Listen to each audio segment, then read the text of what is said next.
ang mga droga sa Hongfei warehouse na nakalabas na sa container at ito'y nasa lapag na.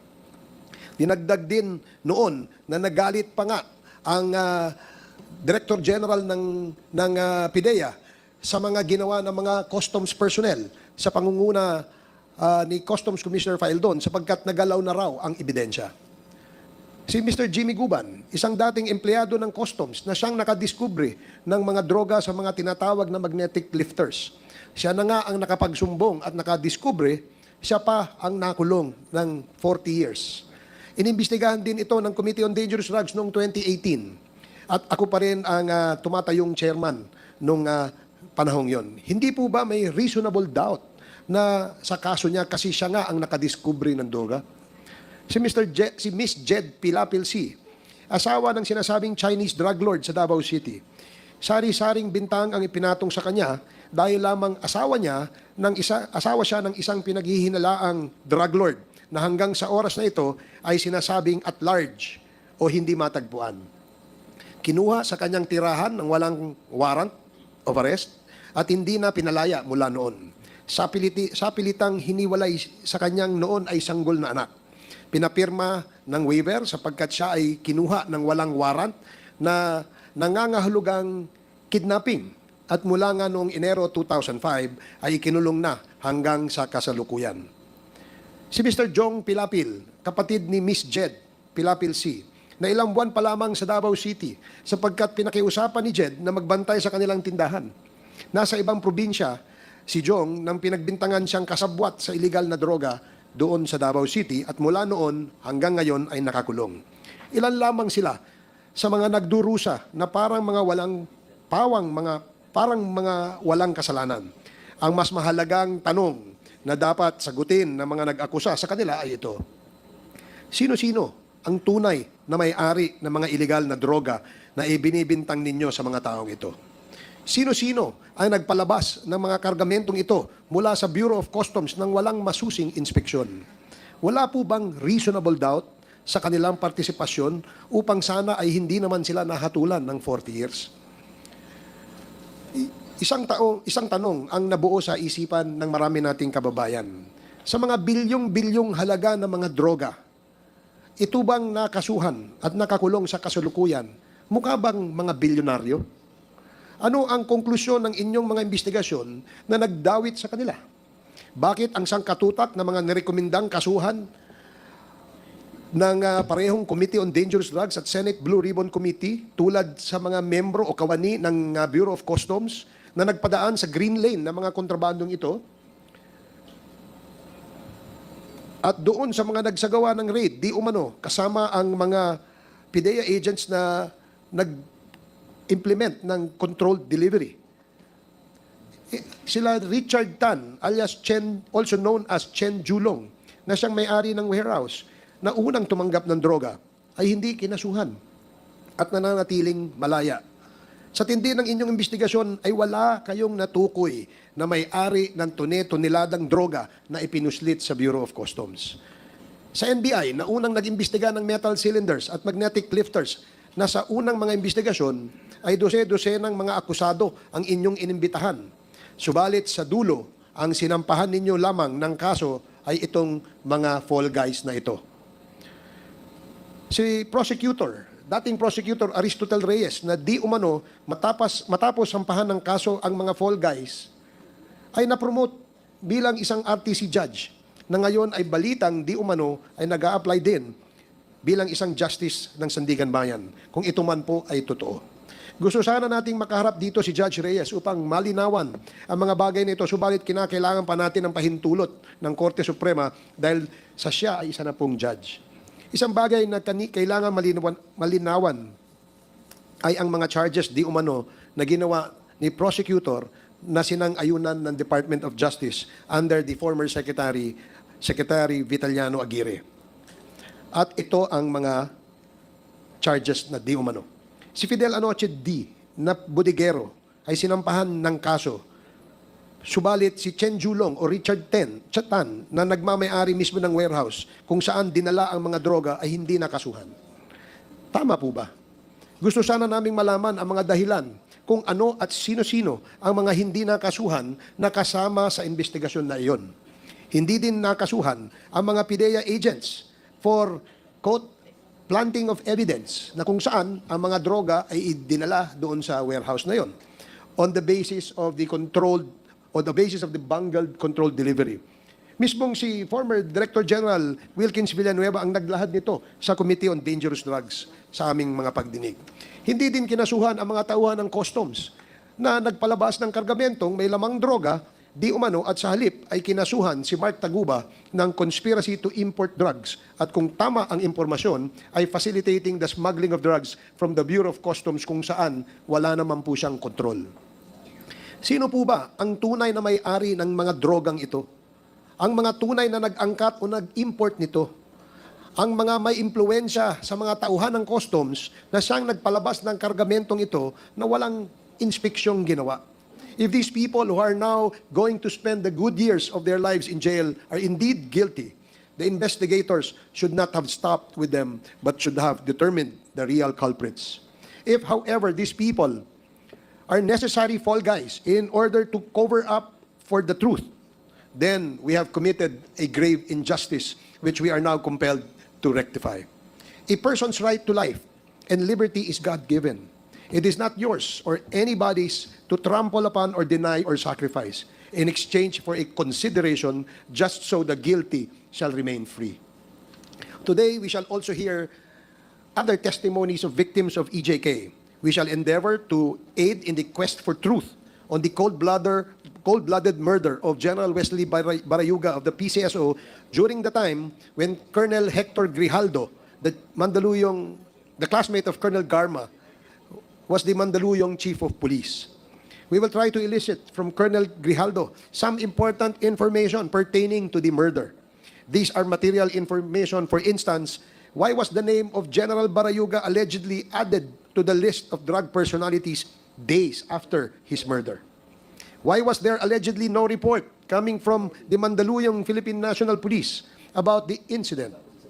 Colonel Grijaldo has to explain this to the... So again, we gather here in what? In pursuit of truth, justice, and accountability. Kung meron man dito nagsasabi na we're gathered here because of politics, gusto namin humarap siya rito para sabihin sa amin directly. As we open this hearing, let us be reminded of the words of Romans 13, 3 and 4. And I would like to read in quote. For rulers are not a terror to good works, but to the evil. Ang rulers po dito ay hindi lamang ang ating political leaders, kundi lahat ng ating law enforcers. Ano po ang gawain natin? We are not a terror to good works, but to the evil. Wilt thou then not be afraid of the power? Do that which is good. Yan po ang command ng Scripture. Do that which is good, and thou shalt have praise of the same. For he is the minister of God to thee for good. Ang bawat opisyal po ng bayan ay tinawag na ministro ng Diyos para sa kabutihan. So ito po ang sinasabi, do that which is good. This is the standard by which we measure our actions in this quest for justice. This is the challenge to all who hold power, whether in government, law enforcement, or public service. Power must never be abused in order to shield wrongdoers. It must never be wielded to sow fear among the innocent. Power must serve only one purpose, to uphold what is just and to bring evil to account. Yet, time and time again, in the course of these hearings, we have seen the opposite. Those entrusted with the duty to protect have enabled injustice. Those who swore to uphold the law have hidden behind silence. Those called to testify, like former PIDEA Chief Wilkins Villanueva, and I would never question his good record in the Philippine National Police. I admire what he has done. But he has refused to answer the people's questions. forcing us to cite them for contempt. This is not a mere legal matter. It is a moral one. After all, the first laws that were made in the world were based upon a moral code. If we are to serve justice, if we are to save our countrymen from the clutches of extrajudicial killings, illegal drugs, and pogos that have corrupted our institutions, then we must do that which is good. And this begins with the truth. May mga taong pinapasalamatan ang dating administrasyon sa war on drugs. Kini-question kami kung mas maganda ba na ang Pilipinas ay mahulog sa droga kaysa labanan ng droga. Sinabi namin, inulit-ulit namin dito, sinuportahan namin ang dating administrasyon sa war on drugs. Binanggit ko sa ating former president, ang hindi ko lang maintindihan kung bakit kinakailangang pumatay ng more than 30,000 people para mawala ang drugs. Ang question dito ay ito, nawala ba? Hindi nawala ang drugs. Ganun pa rin. Ang inaakala po namin dito ay baka naman tinanggal natin ang kompetisyon para ang maiwan na lamang sa drug trade ay yung mga nasa kapangyarihan. Yun ang nais kong sabihin. Oho, ayaw po natin mahulog ang bansa sa droga. Ayaw po natin yan. Pero ayaw din natin na ang buong Pilipinas maging killing fields. Na pumatay tayo, na hindi sinusunod ang ating saligang batas. Dito po, ay atin nang nakita. Nung tinanong namin, bakit binaril to? Bakit pinatay ito? Sapagkat order po ito ng aming nakakataas. Kahit po ba ang order ng nakakataas ay hindi ayon sa saligang batas, susundin ng ating mga law enforcers? Ano po ang sagot ng ating mga ibang law enforcer officials? Hindi po. Dapat sundin ang saligang batas. Ang ating Senador Boto de la Rosa, nung tinanong siya, ayaw naman yung humarap sa amin. Pinapaharap namin para maging malinaw lahat ng bagay. Anong ginagawa niya? Nagpupunta sa media. Kung ano-ano pinagsasabi niya. Sinisipa niya ang mga kapulisan na alam nila ang batas. Hindi nila dapat sundin ang nakakataas sa kanila kung naniniwala sila na hindi ito ayon sa batas. Pero sinunod Di ba? Now, yet, kahit na po sa kanya mga bagay, mga kababayan, I am not without hope. Mga kasama, the Quadcom was not convened to chase imaginary shadows. We are here because lives have been lost, because families have been torn apart, because organized crime operating under the guise of legal businesses has found protection in our own institutions, because a few law enforcers, hindi namin nila lahat, a few law enforcers have chosen to become instruments of terror instead of being ministers of justice. As I've said, hindi kami nawawala ng pag-asa dito. For history and experience tell us that there is always hope in the pursuit of righteousness. Hope that those who were once silent in the face of injustice will now have the courage to speak. Sinabi ko po yan sa Committee on Human Rights na huwag na kayong matakot sapagkat gumagawa na tayo ng paraan upang ma-address ang problemang ito. Pero nais kong sabihin sa ating mga kababayan, marami pa rin naging biktima ng pagpatay ay natatakot lumabas. Bakit natatakot? Yan po ba ang ibig sabihin ng leadership? Manakot tayo ng tao para sumunod sa atin? O maging halimbawa tayo ng tamang panunungkulan para ang tao at ang bayan ay sumunod sa atin? Hope that those complicit in wrongdoing will find the resolve to make things right. Hope that we, as lawmakers and public servants, will not allow fear or convenience to dictate the course of justice. To those who come before this committee, to those who still hesitate, to those who are reluctant and afraid to speak the truth, do that which is good. Not for us, not for politics, but for your countrymen who have suffered in silence. For the time for evasion has passed. The time for justice is now. Let these hearings be evidence of our commitment and proof of our resolve. We seek not vengeance, only truth. We wield this power not for personal gain, but for our people. And we will not stop until the evildoers who have plagued our country are unmasked, until justice is restored, and until righteousness prevails. Anuman ang pananakot na ginagawa sa amin. So may God guide us in the days ahead. I wish to echo the voices of countless families whose loved ones fell victim to the tragic consequences of the previous administration's war on drugs. These innocent lives, taken without due process, cry out for justice. Justice that this august chamber has seriously considered by adopting the House Quad Committee's report on extrajudicial killings. Mr. Chairman, as highlighted in the Quadcom's findings, the war on drugs not only disregarded the sanctity of human life, but also trampled on our people's fundamental rights.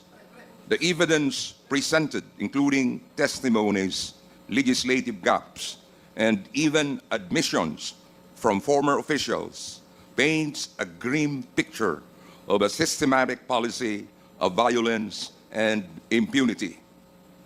And as pointed out by our chairman himself, Congressman Ace Barbers, and I quote, former President Rodrigo Duterte's war on drugs was a catastrophic failure, and it corrupted the Philippine National Police, promoted impunity, and led to widespread human rights abuses, unquote.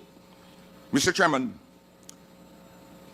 the report's recommendations to pursue charges against or under Republic Act 9851, the Philippine Act on Crimes against International Humanitarian Law, genocide, and other crimes against humanity are critical steps towards accountability, and naming those involved signals our commitment to upholding the rule of law.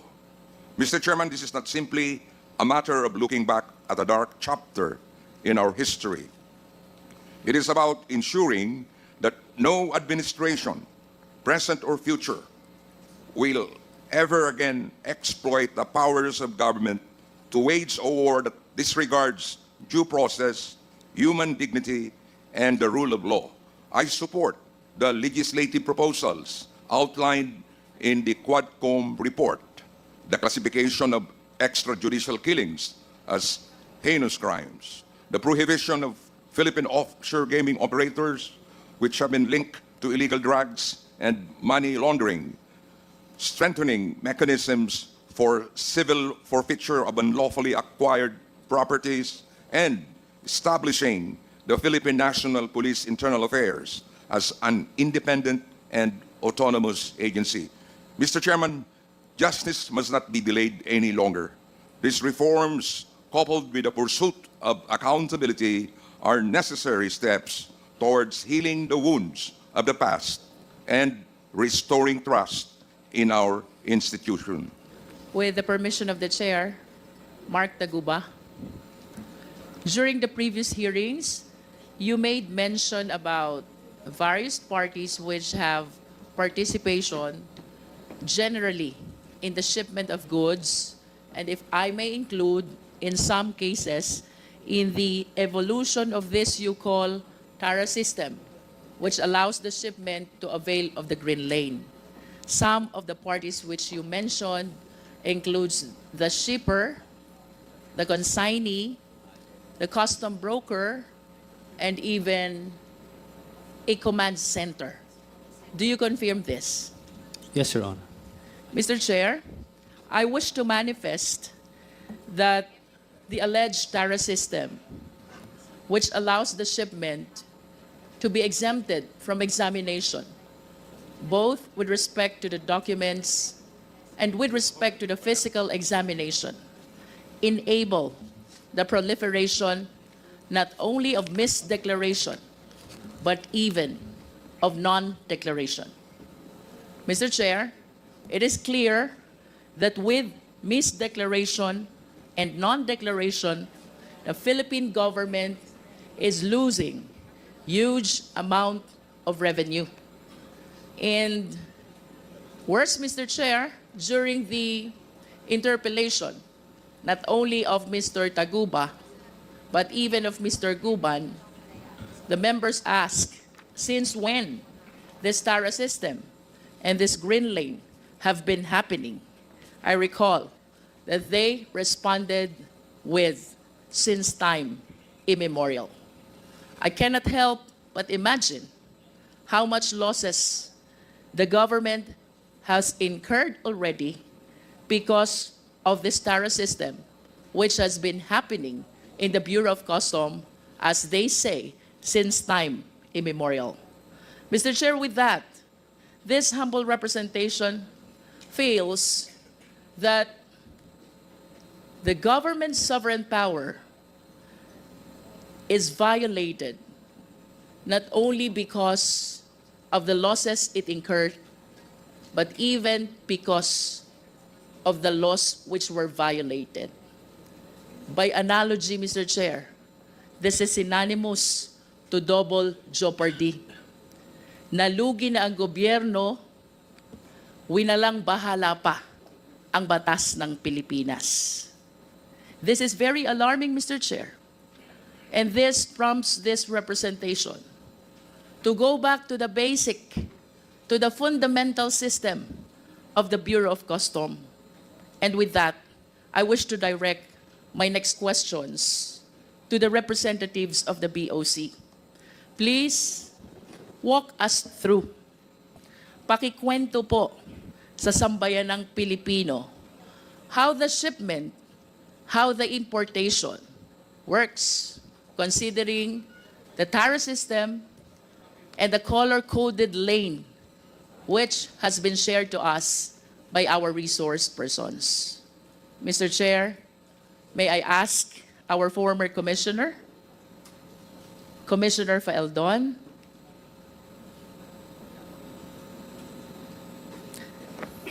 Commissioner Faeldon, can we start with the import clearance certificate? What is this document and what agency issues the same? Your Honor, I would like to go to the broader answer to the questions that I will concur with Taguba and that there is TARA since immemorial. I think, Mr. Chair, with all due respect to Commissioner Faeldon, but this representation wished to examine the system which is happening in the Bureau of Customs step by step as to how the shipment process goes without necessarily connecting the same to the cases where Mr. Guban and Mr. Taguba were made involved with. So, ang tanong po dito, Commissioner Faeldon, is the system that we practice in general sa Bureau of Customs. And considering that for a certain period of time, kayo po'y umupo bilang head of the agency, I wish to believe that you have the knowledge about the basic system, the fundamentals which are supposed to be followed or perhaps being followed in the Bureau of Customs. Let's start with the import clearance certificate. Ano po ito, Commissioner? At ano pong ahensya ang nag-i-issue nito? we have the Accreditation Management Office. It's popular known as the AMO. This is the office that accredits all importers. Because you cannot import anything if you have no accreditation, certification from that office. So during my time, we have 12,000 combined importers and brokers. And in 6 months, I delisted 4,000 of these because we have found out that they are lacking of the requirements. Some are found to be erring. So that's the first thing I did as far as trying to control these importers. So that is where the accreditation come from the accreditation management officer. They're the ones who vet those applicants for accreditation so that they can do their importation. Your Honor. Commissioner, can you please state again the name of the office which takes care of the import accreditation process? Accreditation Management Office. Sila po yung nagpo-proseso, nagve-vet ng accreditation ng gusto maging importer. Accredited importers and brokers. Will you confirm that if I have intention to import goods, the first step should be to apply an import accreditation? Yes, Your Honor. Without that accreditation, I cannot import goods into the country. Yes, Your Honor. Okay. You made mention about 12,000 accredited importers, which later on you deleted the 4,000 because they are remiss with respect to certain requirements. Question po, Commissioner, ano po ba yung requirements natin for purposes of importers accreditation? You have to specify in your application what specific goods you're going to import. You have to show certificate from the bank that you have deposited a specific amount that makes you capable of importing that goods. You have a verified office that can accommodate the transactions of your importation, business permits, and so the usual permits that the government issues when you establish a business, Your Honor. For me to be able to inform this office, Commissioner Faeldon, mayroon po ba kayong pinoprovide na form where I should fill in the goods I intend to import? Yes, Your Honor, we have the packing list that you're supposed to submit to the customs list of those goods that you're supposed to bringing into the country. Commissioner, we're still on the process of importers accreditation. Yes, Your Honor. There's different codes of every commodities. But this is not yet packing list, right? Yes, ma'am. Yes, ma'am. Okay. This is international codes. All countries have the same codes of different goods. So we Balikan po natin, Commissioner, yung goods. Ano pong form yung ginagamit sa BOC in describing the goods for the purpose of applying for importers accreditation? I cannot remember the codes. There are thousands of codes, sir, representing specific goods, sir. But But the form is provided by the BOC. yes, ma'am. It's And- also in the website. It's publicly accessible in the website of BOCs. And you can- Is it correct to say that in the form there are codes that you mentioned? The Yes, ma'am. applicant is supposed to select which code corresponds to the goods You he intend to intended import. Yes, Your Honor. Thank you. With respect to bank documents, Commissioner Faeldon, what specific document do you require? During my time, it is the certificate of deposit because there are certain goods that require a specific percentage of amount that you have in the bank so that you can import that specific commodity. So these are the small nitty-gritties that the Accreditation Management Office has to verify before they will approve their accreditation, Your Honor. Sir, would it be correct to say that the amount required per certificate of deposit depends on the goods to be imported? Yes, Your Honor. If you intend to import just few items of commodities, you are not going to be required to deposit large amount of money. So it's going to be the specific percentage vis-a-vis the intended commodity to be imported. I am no longer particularly clear about it, Your Honor, but it can be verified, Your Honor. How about with respect to the office? What particular document do you require? There's a list of the requirements issued by the Accreditation Management Office. These are publicly accessible in the website. So you have to go to Customs and present all these documents. These are the prerequisite requirements, and you'll be interviewed. And I assume the office has to be verified, and all the other documents that is listed, that is submitted by the applicant, Your Honor. You mentioned that you verify the office address of the applicant. Is that correct? That's supposed to be some of the requirements because some of the 4,000 we delisted when we verify those addresses, it's actually non-existing addresses. That's why we delisted them. So there are so many importers and brokers who do that. So when we try to vet the airing and the fly-by-nights, we found out that 4,000 at least were airing. That's why we delisted them. That's during my time, Your Honor. In other words, Commissioner Faeldon, by practice, you did the verification of the office address. Reason why you were able to discover this 4,000, which accreditation you deleted already. We tried our best to clean the list, Your Honor. You also mentioned about business permit, correct? Yes, Your Honor. So it discloses the company name and even the company owner. Tama po ba? Yes, Your Honor. And would you agree with me if I would say, with the bank certificate, with the office verification, and with the business permit, the BOC has ample information about all the importers into the country? That's the assumption, Your Honor. What do you mean by assumption? If all those documents are truthful, that's why they have to personally verify. But we're talking about here with respect to the actual practice and system and not with respect to assumption, Commissioner Faeldon. So I suppose that all the information that you're giving before this committee were practiced at least during your time as Commissioner of BOC. Tama po ba? Ma'am. In other words, during your time, Commissioner Faeldon, all importers' information are within the safekeeping of the BOC, considering the ample requirements that you are requiring initially for purposes only of importers' accreditation.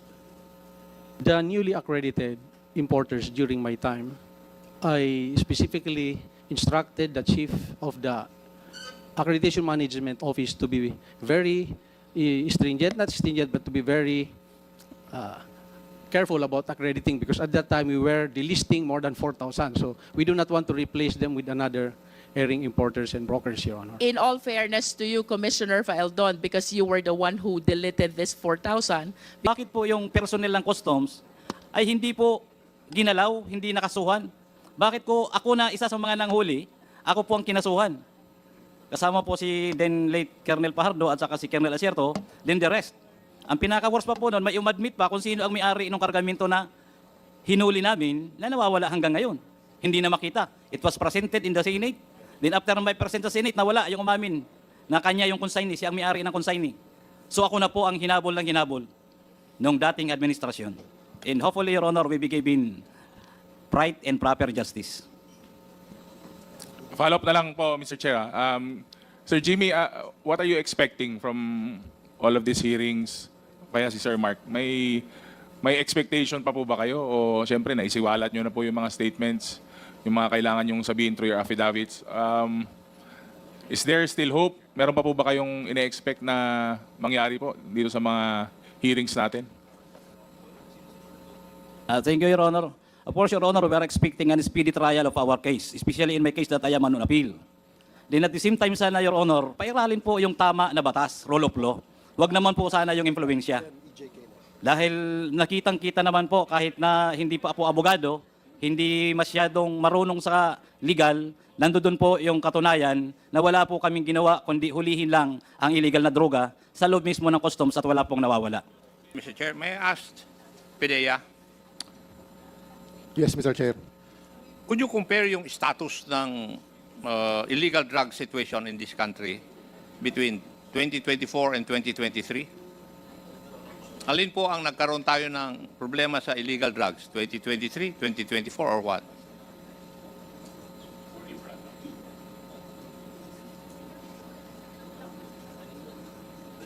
What will we compare, sir? 23 and 24? Yeah, for 2024, mas marami ba kaysa doon sa 2023 ang illegal drugs in this country? Ang huli ngayon, sir, is paliit ng paliit, sir. So it's improving. Yes, sir. Paliit na paliit yung huli namin ngayon, sir. O baka naman humihina kayo sa panghuli? Di, sir, ba pwede yun? nag-operate na, sir, yung PNP joint with PDEA. Kaya, overall, sir, for 2024, sir, county yung nahuhuli namin, sir. Ah, ganon. Yes, sir. Sige. Mr. Guban, ako na-surprise ako doon sa mga sagot mo kay Honorable Ortega. May I know kung sino po ang nag-imbestiga sa kaso po ninyo? Your Honor, as far as my recollection is concerned, it was PDEA. PDEA. Yes, Your Honor. The same is true with Mr. Taguba. Sabay kayo. Magkahiwalay po kami, Your Honor. Nauna po yung PDEA sa rin kanya. ang nag-imbestiga sa'yo. At nag-file ng kaso. May I know who was the director of PDEA then? During that time, Your Honor, nabasa ko ang director during that time is si General Aquino, Your Honor. May I know, Mr. Chair, if Director General Aquino is present in this hearing today? Yes, Your Honor, he's present. He was invited and he is here today, Congressman Akop. Thank you, Mr. Chair. Totoo po ba yung sagot ni Mr. Guban na kayo po ang Director General ng PDEA when his case was investigated by your office? That's right, Mr. Chair. That's right. So, narinig niyo po naman yung mga sagot ni Mr. Guban dun sa mga katanungan ni Honorable Ortega na nagtataka siya kung bakit yung mga illegal drugs naman ay nandun sa loob ng customs area at sila nga ang nakahuli. Nagtataka siya bakit sila lang ang nakasuhan. Could you explain that to this committee?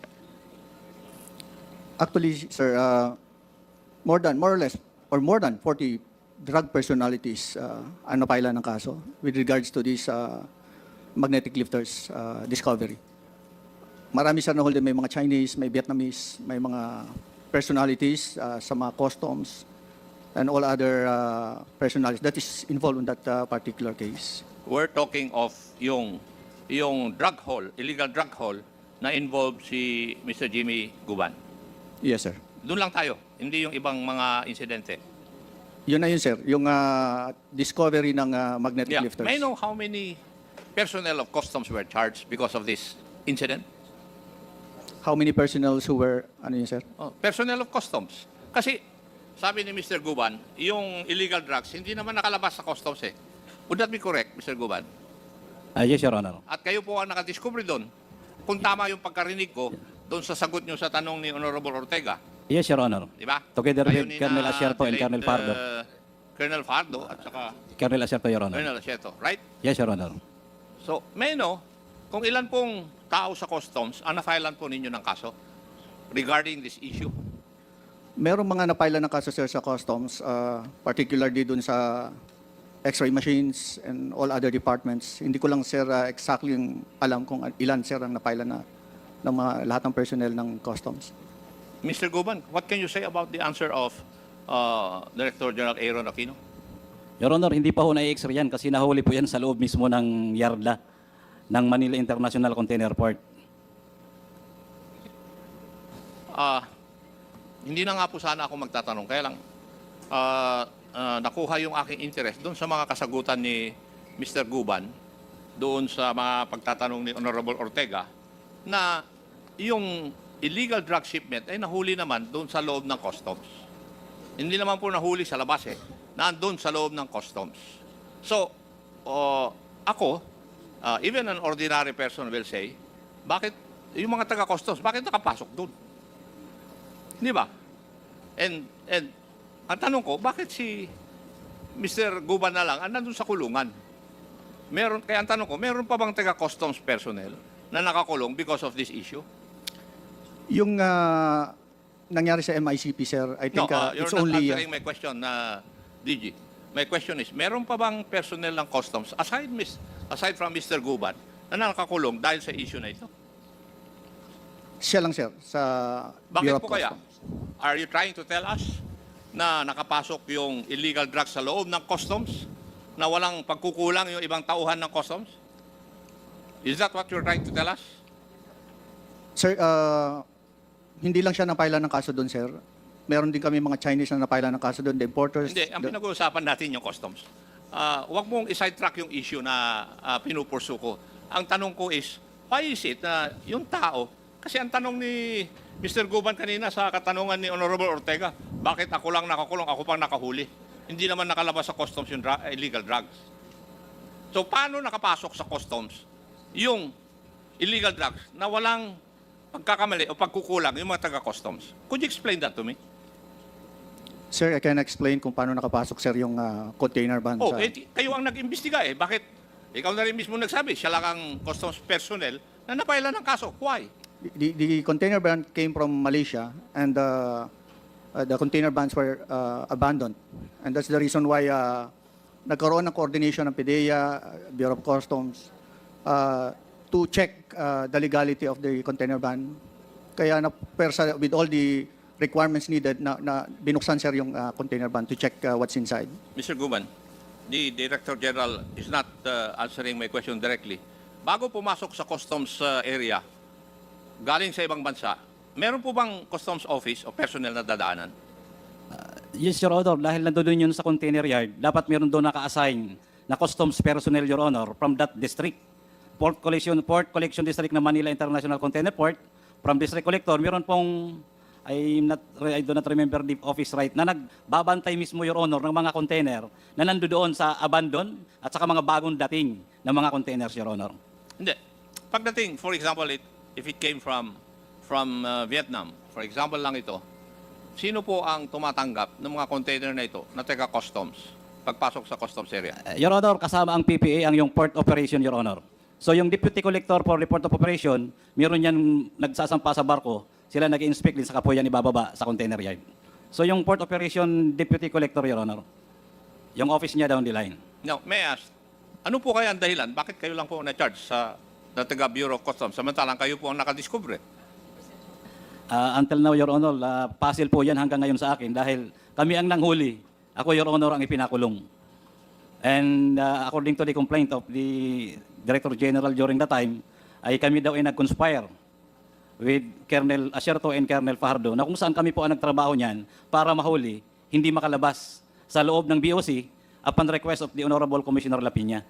So ibig sabihin po, lalo na abandoned container yan, mayroong nakakaalam sa office ng Manila International Container Port kung aling mga containers ang abandoned na walang gumagalaw. Ibig sabihin po, may kausap doon na tiga-custom.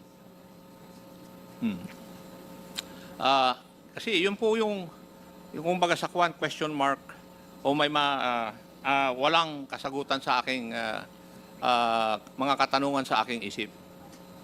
Bakit the investigating body cannot explain to this committee bakit po yung nanghuli at hindi nakalabas yung illegal drugs sa customs, na taga-customs, siya ngayon ang nakakulong?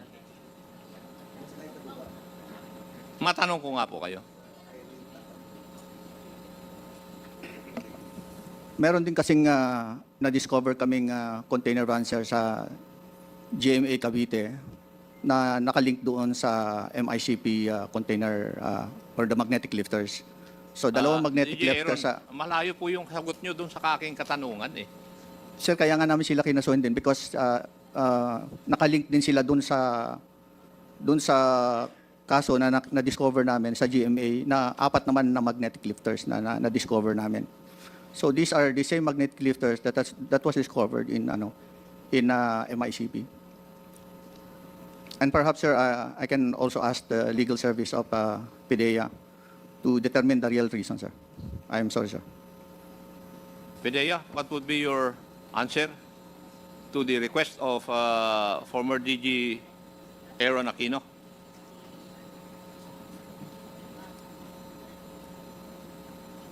Sir, we'll check with the records. We are not still there in PDEA when that happened, but we can get it from the records of PDEA, sir. Thank you. Mr. Chair, I cannot proceed more because PDEA is not ready to give an answer to my questions. Thank you, Mr. Chair. Thank you, Congressman Akop. Perhaps we would just pursue that line of questioning when the legal department of PDEA will be present in the next committee hearing. Yung tanong ko lang ulit sa Bureau of Customs, no? Ang legal department, di ba, kapag merong order for seizure, kayo yan, di ba? Sa office nyo nanggagaling yung seizure orders, correct? No, Your Honor. It comes from the port collector. So, ang port collector orders the legal department to issue a seizure order. No, Your Honor. It's the port collector who issues the warrant of seizure and detention. So, ang ano yan, ang port collector. Yes, sir. Now, kung merong order of seizure, paano naman nalilift yung order na yan? Okay. Warrant of seizure and detention assumes that the items are imported. And if it's imported, pwedeng may incidents na, syempre, incidents ng duties and taxes or Merong violations. technical smuggling misdeclaration. or outright smuggling, correct? Misdeclaration, undervaluation, or misclassification, Your Honor. And then after the issuance of the WSD, the port conducts a hearing to determine if liable for forfeiture po yung... Who conducts the hearing? It's the law division of the port. So in this case, kayo. It's the law division of the port, Your Honor. So iba pa rin yung legal ng customs sa law division ng port? The port, the law division belongs to the port, Your Honor. Legal service is in the central office. Okay, so who now orders the lifting of the seizure order or yung WSD? So after the hearing, Your Honor, depende dun sa mapapatunayan during the seizure hearings, it can be released or forfeited. If it's released, Your Honor, that's a decision against the government. It's a subject to automatic review by the commissioner. Just like recently, meron tayong na-seize na mga bigas that was forfeited in favor of the government, correct? Yes, Your Honor. So, in other words, yung order to lift the seizure would have been issued or would have come from the office of the legal department under the law department. Upon its review, Your Honor, we make recommendations to the Commissioner of Customs. And then we draft the recommendation, Your Honor, for the approval of the Commissioner. Sige, we will just perhaps continue that line of questioning sa next because we can now proceed. Meron lang ako itatanong din tungkol doon sa isyong yun. If I may. Okay, sandali. Kasi last interpellator si Congressman Acop sa topic ng drugs, but we can allow you for a short interjection. Congressman Dan Fernandez and then Congressman Paduano. Yes, sino ba ng mga nagko-conduct ng mga raids? Doon sa, halimbawa, na-issuean sila ng LOA. Di ba mga CIIS ang nagko-conduct? Primarily, Your Honor, the intelligence group who... Intelligence group of what Of the division? Bureau of Customs, Your Honor. It's a group. Ano pangalan ng group nila? Intelligence group, Your Honor. CIIS. Yun na nga, yun yung sinabi ko kanina. CIIS. Sila yung nagko-conduct. Kaya nga, Mr. Chairman, siguro kailangan po natin maimbita. Sino ang head ng CIIS ng Port of Manila and ng MICP?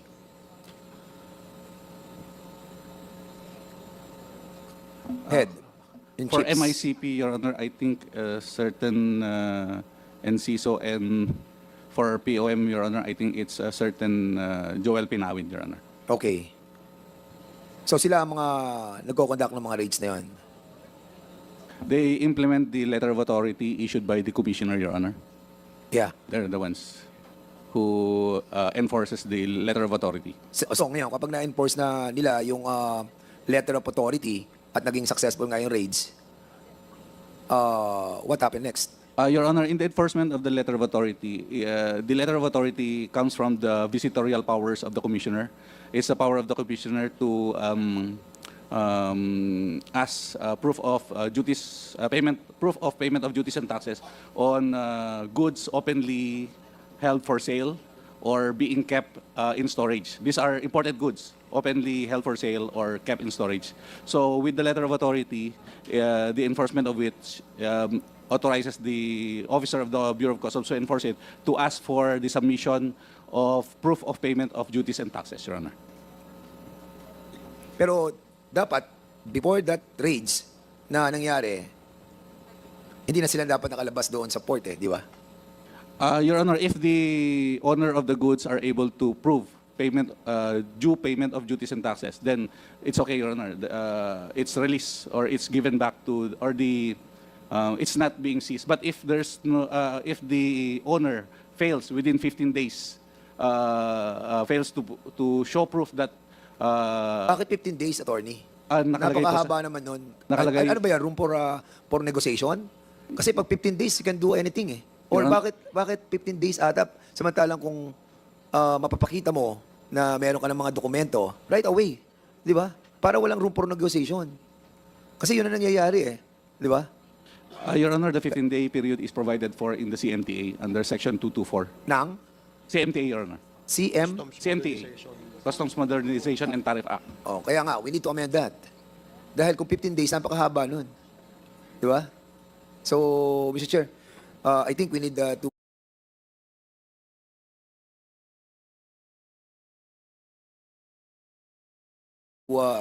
dig deeper dito sa sa isyung to kasi medyo dito tayo nakakakita ng window ng ng problema.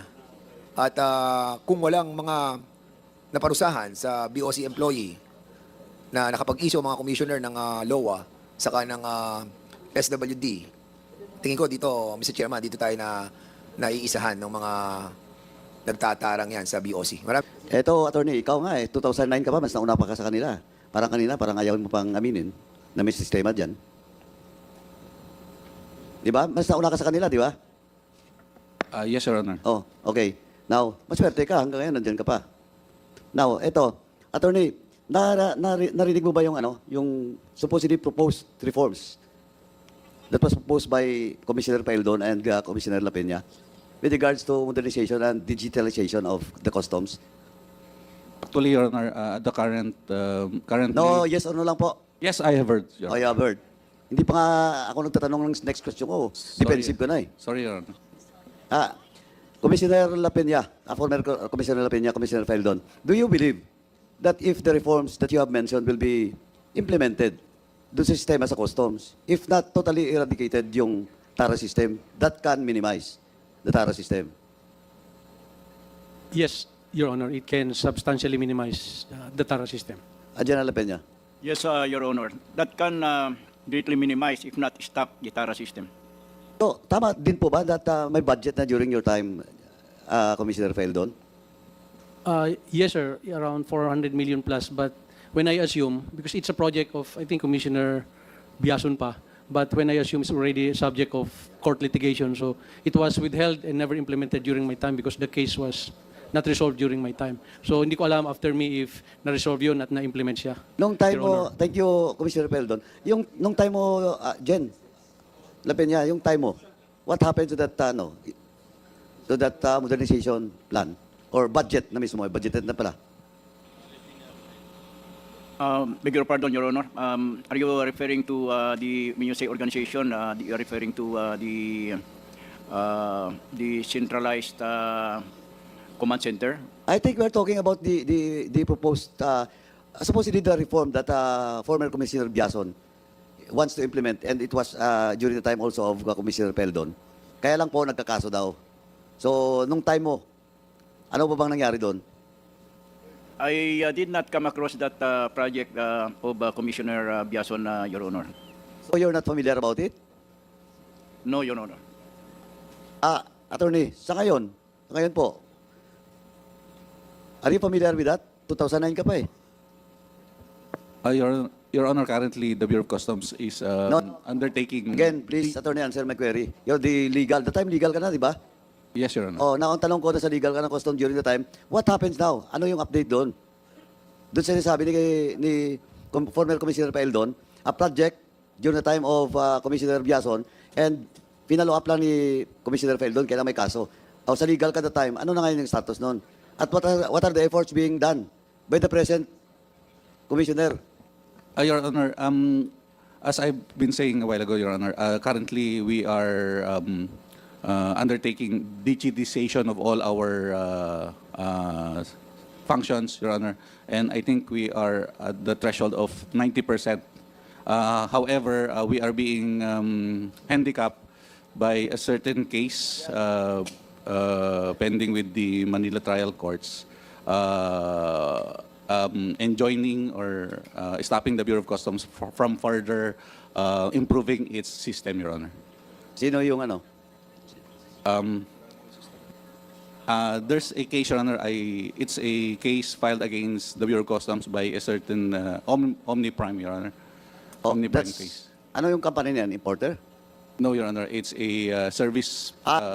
Ang case nyo is not all about the implementation of the project, but with regards to the... With regards to the improvement of our system, computer system. Pero ang nag-file ng case against you is... Omniprime. Ano yung Omniprime? Ano yung interest nila doon?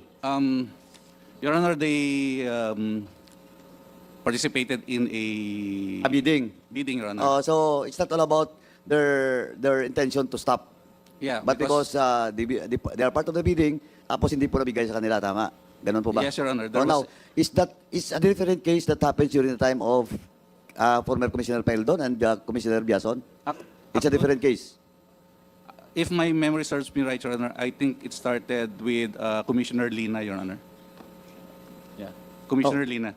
Okay, anyway, Mr. Chairman, since Chairman Navantes already moved that we will invite Commissioner Rubio, siguro po tama din lang na in the next hearing dapat po ipatawag natin si Commissioner Rubio para diretso po na masagot niya yung mga katanungan, especially those proposed reforms that was proposed by former commissioners of customs. Now, Mr. Chairman, punta ko lang po si Jimmy Guban.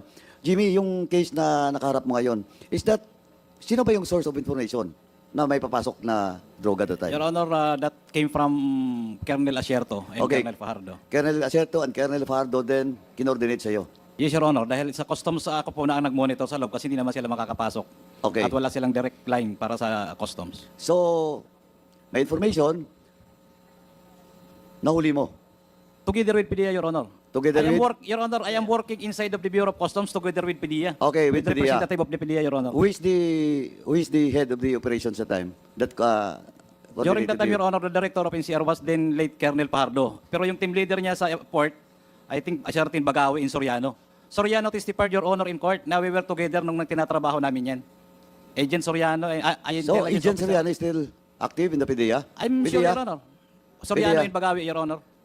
PDEA, bakit yung information galing kina Asierto, at alam naman natin ngayon si Asierto nakatago, testifying in the ICC, part of the, witnesses of the ICC, tapos, sa kanila galing information, ikaw nag-operate, together with the PDEA, tapos kayo ngayon ang nakasuhan. Ayun ang hindi ko maintindihan. But your case, ang kaso mo is not part of that discovery doon sa Cavite that was mentioned by No, General Your Aquino? Honor, that was already dismissed. Sa piskalya pa lang, wala na po yung Cavite, Your Honor. Ang i-final nila sa amin yung nahuli namin mismo sa loob. Dahil wala naman pong katotohanan yung Cavite. Jimmy, Yes, Your Honor. but ang Cavite was also filed against you. Yes, Your Honor, but pagdating sa piskalya, dinismiss na po kaagad. Ang kaso doon sa Cavite, that's also involved Acerto at Fardo. Yes, Your Honor, pero... So, tatlo pa rin kayo? Yes, the same, Your Honor po. Kami pong tatlo Hindi, na... tatlo lang kayo. No other than... Meron pa po, Your Honor, yung may-ari ng magnetic lifter ng doon sa customs at saka yung certain tatlo o dalawang Chinese. Sana po ngayon yata. yung may-ari at saka yung dalawa, tatlong Chinese national. Your Honor, nawawala po. Tapos pati po yung umamin na may-ari ng kargamento na nahuli sa loob ng customs, nawawala rin po. Oh, please, Mr. Chairman, please, can we get all the names that was... matanda mo pa ba yung mga pangalan, Jimmy? Taguba, Your Honor, Mr. Taguba, yung asawa, babae, Katipan,